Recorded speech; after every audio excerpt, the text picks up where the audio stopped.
Good morning, everyone, and welcome to the Arizona Business Summit. I'm happy to have such a good turnout here for this exciting presentation, Steps to Winning That Next Design or Construction Job. I am Eric Froberg, City Engineer for the City of Phoenix. With me today, I have Candy Kowalski, Procurement Manager in the Office of the City Engineer. I would encourage you all to take some notes and ask some good questions. As the city engineer and Candy's group assists, we are responsible for the 5-year CIP, which is just over $8 billion. But today here with Aviation, we are focusing on how to win those types of projects. And it is a substantial part of our CIP, just under $1.5 billion. So lots of design, lots of construction coming up at the various airports and in the aviation department. But again, welcome. Take some notes. We're excited to work with you in the future. And with that, I will turn it over to Candy. All right, thank you, Eric. Good morning. Welcome, everyone. As Eric said, this is the Steps to Winning the Designer Construction Job. I'm Candy Kowalski, Procurement Manager with Design and Construction Procurement under the Office of the City Engineer, which is currently housed in the Street Transportation Department. This morning, I'm going to go over some information to help you get that next designer construction job of reviewing our design and construction procurement newsletter, navigating the website, so some important websites that will help you find that next designer construction job. I'm going to review methods of procurement, which for us is different than goods and services. And I'm going to review some tips for you for submitting if it's on a design bid build, that bid submittal process, and if it's for a request for qualifications response, the proposal submittal tips.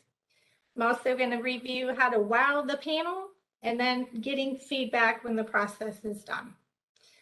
So this is our new and improved design and construction procurement newsletter. It goes out once a week, typically on Mondays, unless we have a holiday on that Monday, then it'll go out on Tuesday. It contains a lot of valuable information. Up front, we always try to keep information on notices. So you'll see there, we've had information pertaining to limited access to City Hall. We also replaced our pink drop box down on the first floor. So we now have a nice blue drop box to put in your bids and your proposals, bonds, that type of thing there on the first floor. Followed by professional services advertisements and construction services advertisements for the week that will come out on that Thursday. They're broken down by department under professional services and construction. Then the next section includes information related to our procurement team. That'll take you to the public facing page to find contact information related to the contract specialist. That information will also be contained in the request for qualifications or the information for bidders packet, but newsletter is an easy access location for all of these links. We also include information related to the selection process and getting debriefs. And then the city has implemented an official process related to public records requests. So that will guide you to links on the city's page also related to how to submit for that, which does pertain to any of our procurement processes on our advertised projects. And also there at the bottom, really important information is how to become a vendor. So if you are not registered with the City of Phoenix in the vendor management system, you'll want to do that as soon as possible because you will not be able to submit a proposal on any of our projects if you are not registered in the vendor management system. There's also information in there related to selection panel training, which I'll talk about just briefly further into the presentation. So right now, this is the main City of Phoenix webpage. This is the direct way to get to the solicitations page. So right there in the middle, you'll see that link that says doing business in Phoenix. Now the color might change of the box, the background might change, but that location stays the same. Then you have the contracting with the city. You click on that. That will then open up a new link, phoenix.gov/business/contract. And then you'll see one for view current city solicitations. So that's the hard way. And this is the easy way, solicitations.phoenix.gov.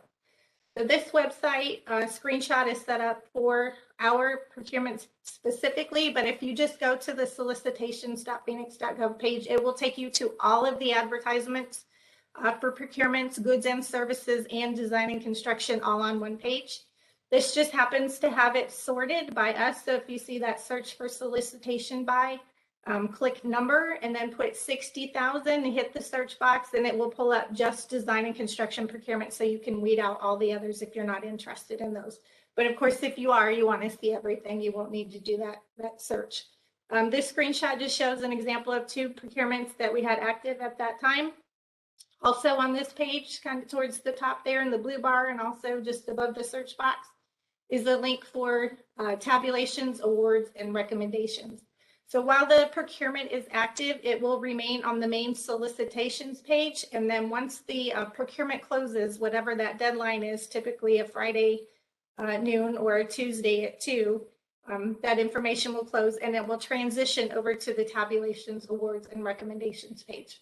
So when you click on any of those projects, you will see all of this information there. It has the project title, project number, your contract specialist, the pre-bid or pre-submittal date, and then the date that the proposals are due and the time, and then associated files. So this was for engineering services. So we had a request for qualifications, and then we also like to include the submitter's handbook, which helps for uploading into the e-procurement RFX system. It's a little tricky, so but that's tied to the vendor management system I mentioned that you need to be registered for in order to even do that.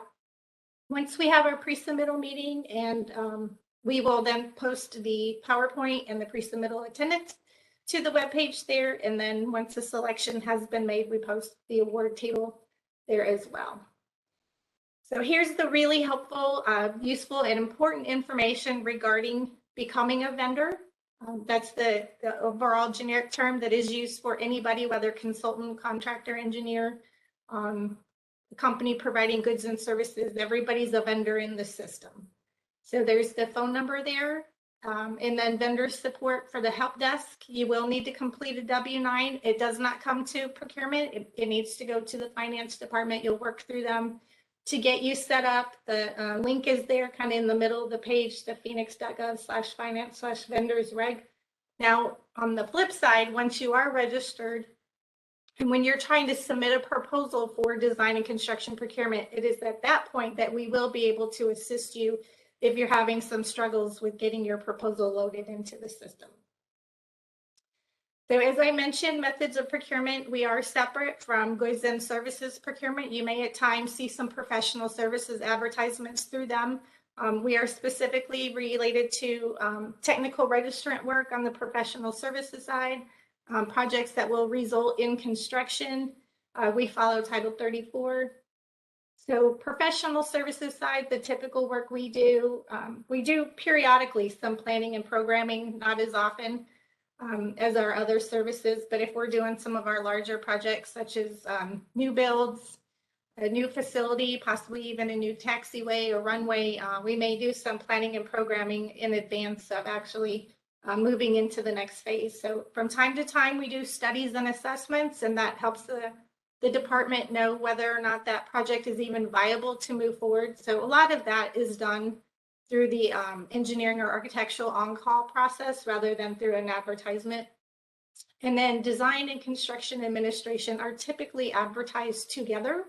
The consultant, whether we do advertisement or on-call process, the consultant that is hired to do the design is usually the company that will also do the CA&I.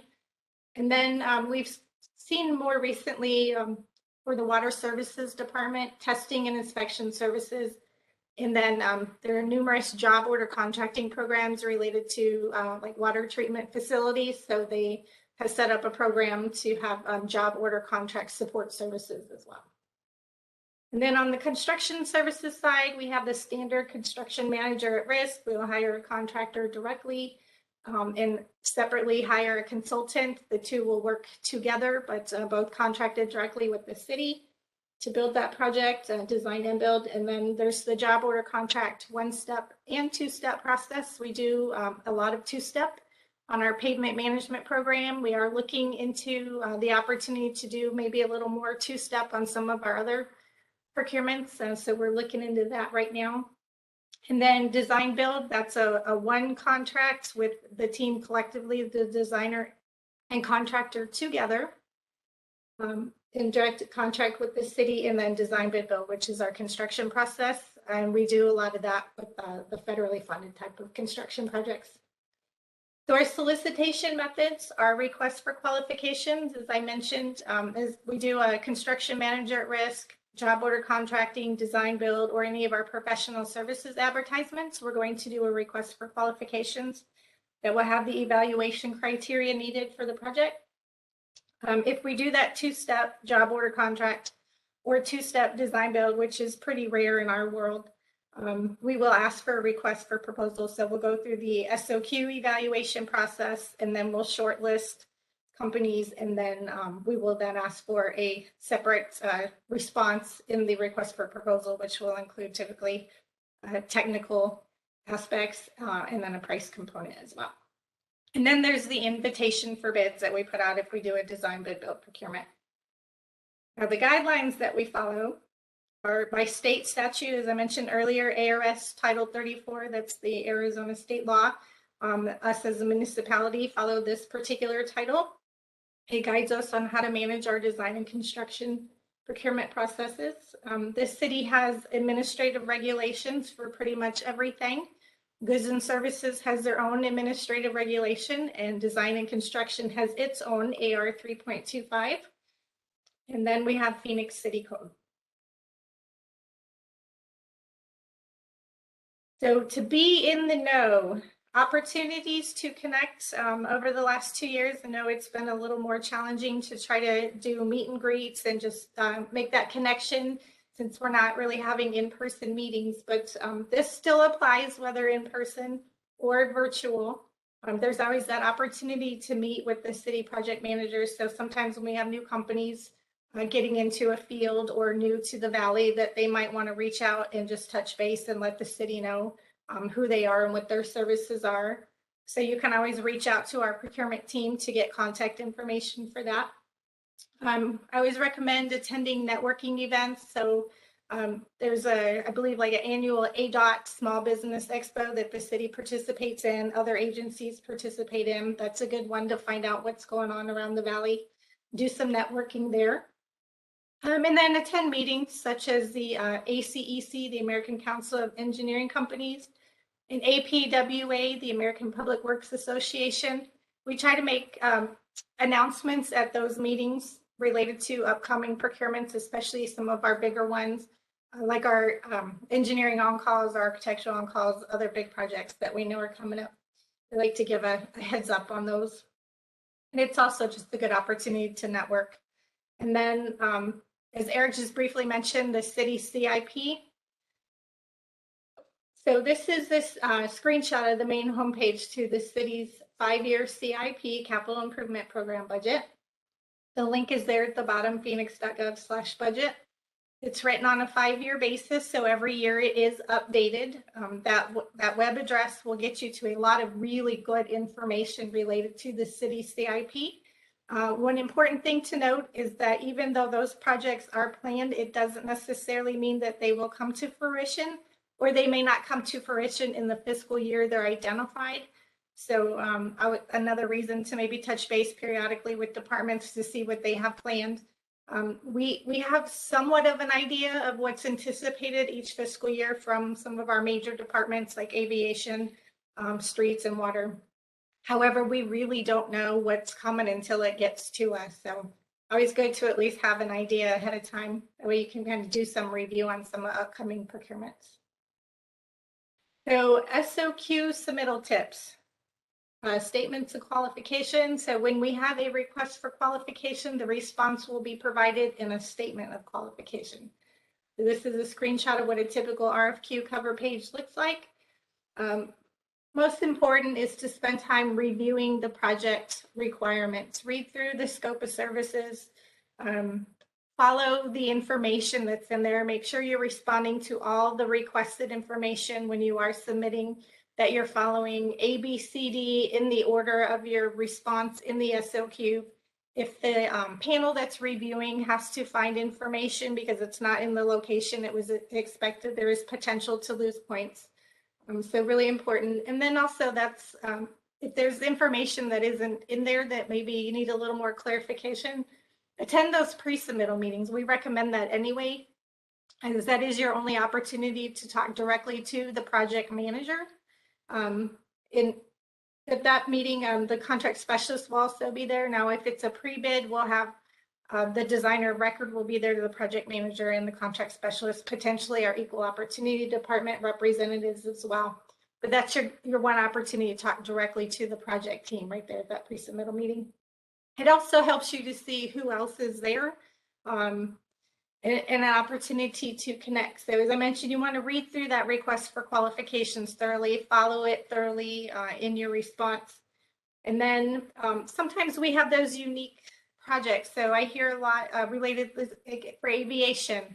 It could be perceived as being a niche type of procurement. So if you don't have that experience, I recommend looking at who might be attending the pre-submittal meeting. Reach out to that company, see if there's an opportunity to partner, or see if there's an opportunity to sub, so that you can gain some experience. And so a way a lot of companies have done it in the past is just getting their foot in the door and getting some experience, getting some familiarity with those unique type of projects. And then you have the opportunity to take that experience and put it into your proposal the next time you want to submit on a project like that.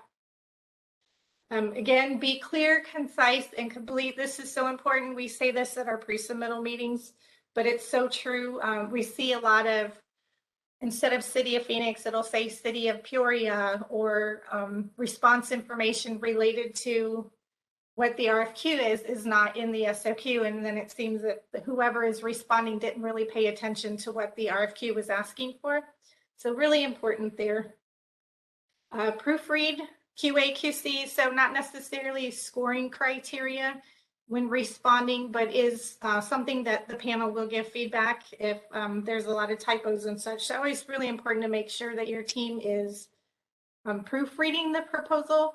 And also really valuable is to not just have your marketing person work on the proposal, but have your team collectively, whoever's involved in that project or anticipated to be involved in that project, should be part of that proposal development.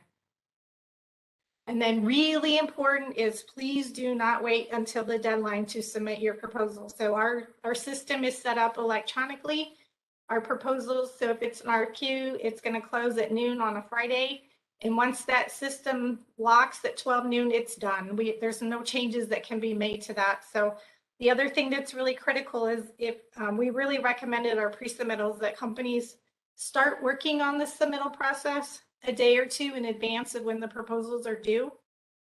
Because if you wait until the last minute and you come across a challenge, which sometimes does happen, there's only one contract specialist available to help, and we can't answer every phone call or email in a short amount of time. And we want to make sure we give everyone an opportunity to submit. So please do your best to try to get that done as early as possible. And then you can always reach out to the team to make sure your SOQ has been submitted. For the bids, IFB, design bid build, same tips, more or less, just a little bit different format because you're reading an entire bid packet. You're going to have technical specifications, project specifications, plan sheets. So you want to make sure you read through all of that thoroughly. And again, attend those pre-bid meetings. Make sure you're asking those questions. That's where that whole project team is going to be, the designer of record, the project manager, possibly EOD, the contract specialist. We want to make sure we've got as good a bid package as possible when the bid closes. So we want to make sure you ask those questions, bring up any issues so we can get those corrected. And then again, proofread. So the biggest errors we typically see on design bid builds are math errors, and math errors could cost you the project. So you want to make sure you take the time, and I know it's usually at the nth hour that those bids are being finalized, but it's really important to make sure that math is good. And then again, as much as possible, don't wait until the deadline to submit. So how do you wow the panel? On an advertisement, most of what we do is through a statement of qualifications evaluation process, but then we also have interviews. So really important, you want to take time to research the project. As I mentioned earlier, we have the city CIP that might give you a baseline of what's coming up for the fiscal year or even the year or two ahead. spend some time, maybe start researching that project. What they're looking for is what unique approach are you bringing? So that understanding and approach is always our biggest point section in any of our requests for qualifications. And that's where the panel is really looking. They're of course going to look at the team that submitted, the years of experience of the team and the company, how they work together as a team, similar projects they might have worked on together. But they're also looking for how much investment did you make in researching the project? What do you understand about what the city needs with that particular project, and potentially what issues or challenges are tied to that project? And what is your proposed solution to providing to that project? So, and also really important, we get asked a lot about City of Phoenix experience. So we do put in the request for qualifications that City of Phoenix experience is not required. If you have it, great. If you don't, you're not to be dinged for that. We are simply looking for relative experience. So you just want to really focus on the type of project it is and where your experience in those type of projects aligns with the city. So with interviews, of course, with the SOQ, we expect that you are providing your A team. But when you go to that interview, you want to make sure you're bringing your whole A team. The panel likes to hear from all of the people that attended the interview. They want to hear from the people that are going to be part of that project, see how they interact together with each other. And that kind of gives a view of what might happen out on the project. And then this is also your opportunity, similar with the statement of qualifications in the understanding and approach section. They want to hear, what do you bring to the project? What makes you stand out from your competition? What do you know? What can you do better than the others? And last but not least is getting feedback. So our team is very receptive to providing feedback. We can do a meet one-on-one, or we can just provide the information requested. I do recommend getting that debrief and finding out how that project went. So meet with the contract specialist for the debrief. In the request for qualifications and posted on the web will be that contact information for the assigned contract specialist. During that debrief, they'll review scores and comments. Now, of course, this can also be provided if you don't want to meet with the contract specialist and just want the information, you can submit a public records request. So as I mentioned, we have that official process. There's a document that's filled out. It goes through the city clerk, works its way down to us. We then provide the information requested. So, and timing is very important, because if the project has not yet gone to council for award, we can only provide your company's scores and comments. Once council has awarded, we can then provide the other company scores and comments, or the SOQs. So, and with that, I do recommend requesting to review the winning firm's SOQ, so you have an idea of what it was that the panel was really looking for, and that might help you for the next time you go to submit on a project. As I mentioned at the beginning, we have selection panel training once a quarter. That information is in our newsletter, and I forgot to mention, if you do not get the newsletter currently, either follow up with me after the presentation, or in the exhibitor information, there's a handout that has some of our helpful links. And one of those is a really, really long link, and it looks very strange, but it is legitimately the link to our newsletter. We're working on trying to get that adjusted to a better link, but that information is there. So as I mentioned, those go out every Monday, and really a helpful tool. And also, when you sign up for the newsletter, make sure you have more than one person in your company sign up for that, because if someone leaves or email addresses change, it's generated automatically. So if the system gets, I believe, 2 or 3 kickbacks that the email is no longer valid, it just drops it. And we have no way of knowing that a company has been dropped off the list. So we want to make sure that multiple people are receiving that newsletter, so you don't miss out on any upcoming opportunities. And then, as I mentioned, the selection panel training. So by Title 34, we have to have a technical registrant on our consultant panels, and we have one on our construction panels. And then also by Title 34, we have to have a contractor who's a senior member of management sit on those construction panels. So We really appreciate the interest and really want to build a good list. We have a pretty healthy list, but we want to make sure that we've always got a good list of companies to choose from. We know there's a lot of interest, so you can always reach out to us as well for that to sign up for the panel training. And I believe the next one is in May. So as you're reviewing the information provided in the feedback, do know that each panel is unique. So as you're preparing your response, keep in mind really the information that I described related to the request for qualification and what the project needs are. Ask those questions and write your response that shows your relative experience and how you stand out. And then even if you win a project, we have had companies ask for a debrief, even if they've won the project, because they want to know, hey, this is great, we won. What did we do right so we can do it again? So we're happy to provide that debrief or that information to you as well, even if you do win the project. And of course, if you don't, we so appreciate your interest in our procurements and want you to keep on submitting on our projects. And there's my contact information. Candy with the K and an I, .kowalski@phoenix.gov, 602-256-4108. And thank you so much for attending our presentation today. Thank you, Candy. I'm going to help facilitate the Q&A. So we do have a few questions in the chat. If there's any other, please drop them in there. The first question, do products that contractors plan to use need to be approved with the airport prior to their submittal and or use on airport property?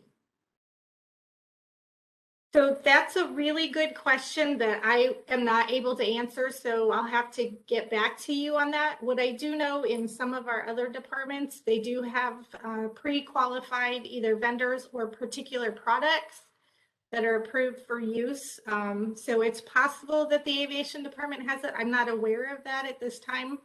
But if there's a specific product or concern, let me know and I'll follow up with aviation on that.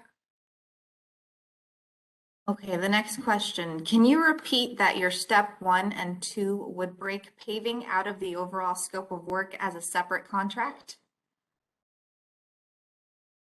I'm not sure I understand the question. If it's related to one-step or two-step procurement? We can follow up with this individual and try to get to the meat of what they're trying to ask. We'll follow up on that one. Okay. Thanks. Is there a pre-qualification process for design and construction with the city? If so, where does a small business go to get pre-qualified? So for us specifically, design, construction, procurement, we do not do pre-qualification. Every project is independent and you are evaluated based on the qualifications presented in the statement and qualifications for that project or bid. It's by price. In regards to small business, we do have a separate small business enterprise team in the equal opportunity department. So in order to get credit as being like counted for small business, you'll have to register with the city. And I don't have that. I don't know if that's in the handout or not, but if you go to, can I post that later? Sarah, can I post the link for that? Yep, we can get that information to folks afterwards, and I'm going to post the Okay. information to the newsletter in the chat as well. I'll get those in just a minute. Okay. Okay, what is the best way to promote my SBE or DBE as a subconsultant rather than as a prime? Oh, good question. So I always recommend the networking events that I mentioned, attending the pre-submittal meetings, seeing who's submitting potentially as a prime, reaching out to those companies. Our professional services don't have SBE requirements.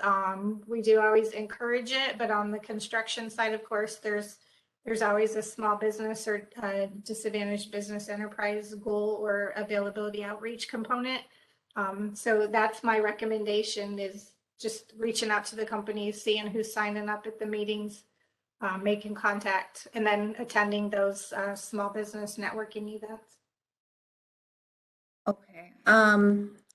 Let's see, do you say for CMAR contracts, the general contractor and construction project manager are usually contracted separately? So for construction manager, we will have a one contract with the contractor, who is our CMAR, construction manager at risk, and then we'll have a separate contract with the consultant.